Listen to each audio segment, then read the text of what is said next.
नमस्कार। आप सभी का स्वागत है हमारे भारत ज्ञान अक्षर प्रस्तुत एक अनकही कहानी कारगिल सीरीज में। पहले ही दिन तारीख 3 मई 1999 को खबर आ चुकी थी कि कुछ घुसपैठियों ने कारगिल की चोटियों में अपना डेरा डाला है। 3 मई की सुबह एक स्थानिक चरवाहे ने अपने गुम हुए याक को ढूंढते वक्त पहाड़ी में कुछ लोगों को पठान पोशाक में देखा। वह बंकरों की खुदाई कर रहे थे और पाकिस्तानी सैनिक उनकी मदद कर रहे थे। उसे उनकी संख्या का अंदाजा नहीं था, लेकिन उसे यह पता था कि वह एलओसी की दूसरी तरफ से आए थे। उसने तुरंत नीचे आकर भारतीय सेना के निकटतम पोस्ट को सूचित किया और पाकिस्तानी सैनिकों की घुसपैठ के बारे में बताया। इस सनसनीखेज घटना के बारे में भारतीय आर्मी हेडक्वार्टर्स को शाम तक पता चल चुका था।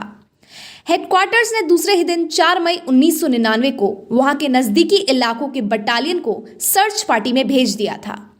सुबह से दोपहर हुई और दोपहर से शाम, लेकिन भारतीय जवान जो सर्च पार्टी में गए थे उनकी कोई खबर नहीं मिली और ना ही उनके रेडियो सिग्नल्स मिल रहे थे।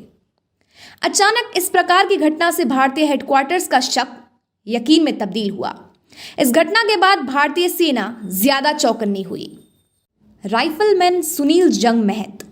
सुनील जंग इन्फेंट्री गोरखा राइफल्स के जवान थे। राइफलमैन सुनील जंग का जन्म 13 नवंबर 1978 में दार्जिलिंग में हुआ था। दरअसल राइफलमैन सुनील जंग महत तो महज 8 साल की उम्र में ही फौजी बन गए थे। सुनील के स्कूल में फैंसी ड्रेस प्रतियोगिता का आयोजन किया गया था। उस प्रतियोगिता में सुनील के साथी रंग बिरंगे आकर्षक वेशभूषा धारण करके आए थे, जबकि सुनील अपने पिता और दादा की तरह फौज की वर्दी पहनने की जिद कर रहा था। सुनील के दादा मेजर नकुल जंग ब्रिटिश दौर में गोरखा राइफल्स में शामिल हुए थे, जबकि पिता नर नारायण जंग महत भी सेना की गोरखा टुकड़ी में ही थे। पिता नर नारायण जंग के बाद बेटा सुनील भी उनके रास्ते पर चल पड़ा था। सुनील को घर में ही अपने जाबाज दादा और पिता से सेना में शामिल होने की प्रेरणा मिली। यही 8 साल का सुनील जब 16 साल का हुआ तो वह एक दिन घर वालों को बिना बताए ही सेना में भर्ती हो गया। घर आकर सुनील ने बताया कि माँ, मैं भी पापा और दादा की तरह सेना में भर्ती हो गया हूँ। मुझे उनकी ही 11वीं गोरखा राइफल्स रेजिमेंट में तैनात कर दिया गया है। अब मेरा बचपन का वर्दी पहनने का सपना पूरा हो गया। माँ बीना महत बताती है कि कारगिल में जाने से पहले सुनील घर आए थे। कुछ ही दिन रुके थे कि यूनिट से बुलावा आ गया। बोला था कि माँ, अगली बार लंबी छुट्टी लेकर आऊँगा।